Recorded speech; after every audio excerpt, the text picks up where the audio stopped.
Ladies and gentlemen, this is another exciting episode in the Pacific Lagoon and Pacific Cascades recordings that we've done today. No doubt all to good avail. Oh, good. That's all good news. So, Lawrie, what I'm going to do is put a photo up of a postcard of one of the additions into the Pacific Lagoon that John Truscott organised. It was by Sergio from Sidonia Glass in Sydney. Correct. And that was one of the John Truscott additions into the Pacific Lagoon.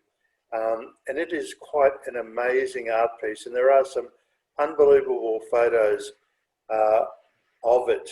And I don't know if you particularly remember that particular that sculpture, because I think it's now down in Adelaide from memory. It's at the Botanic Gardens, yeah. Yeah, exactly, yeah. So it's part of the bicentenary celebrations from Brisbane, sitting in front, there it is, sitting in front of their bicentenary legacy hothouse, which is an amazing structure down there. So coming back to my question, do you remember any stories in relation to that particular piece of artwork? Because it would have been a bit of a challenge to get in place, I suspect. Yeah, it was placed in the Pacific Lagoon, just on the edge of the Pacific Village, where you walked around and just before you crossed one of these bridges into one of the nations there. And so it was sitting there in a very prominent position, so that by day and by night, because by daytime it glinted in the sun and was very interesting in the way the sun was refracted through it. And by night time, something similar, but it was lit especially, and so again it glowed, but in a different way. And so it looked for all the world like as if you were surfing in a wave at the beach, and you know, when you look at a wave approaching you with that semicircular form and the way the sun shines through that, that's what this sculpture did, and that was the inspiration for it. So it was ideal to have it in the Pacific Lagoon, even though the Pacific Lagoon was just, you know, still water, but we had the wave at the edge to symbolise that. It's a really great series of interviews. When I went down to Sydney, I think in 2014 from memory, and did the interviews in relation to the making of that particular art piece. Now, just going... And the pond area was here, the monorail. Yeah, and this was the Pacific Pond. That's the Pacific, they're the Pacific Lagoon, huts. actually, I think. Yeah, the Japanese hall.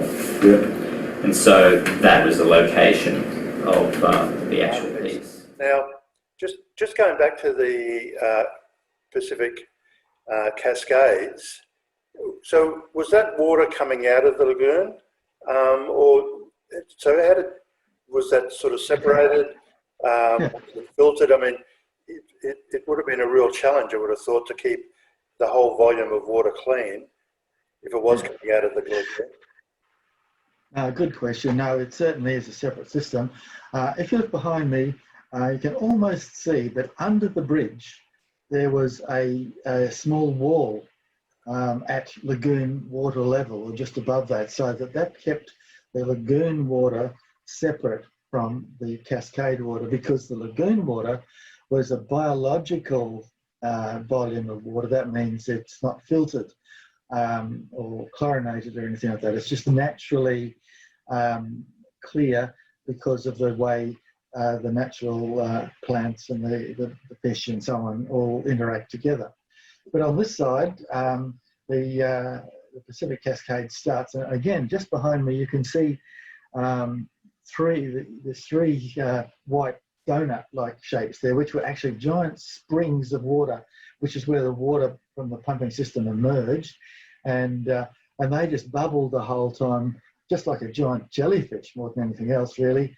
And then the water cascaded down the slopes to the big pond, just out of the picture, and then it was recycled, and that water was filtered and chlorinated, and it was as good as any swimming pool. And that was because people were encouraged, and they did, is to go for a bit of a paddle through some of the upper terraces, and you know, it's hot on some days, and people did like to cool off in it. And you can see behind me too a few examples there of kids in the water enjoying the Cascade and cooling off on a hot winter's day. And that was Brisbane's largest fountain, and it's a real great shame that it was never replicated anywhere. Yes, it certainly is a very big fountain, and it would be nice to think that sometime in the future something similar to it could be recreated, because with our subtropical climate here in our urban areas, we do need water of this scale to moderate the summer temperatures. Yeah, it's part of the important part of the microclimate management, water, Exactly. which the former Lord Mayor sort of reinvigorated some of the dead fountains in the city.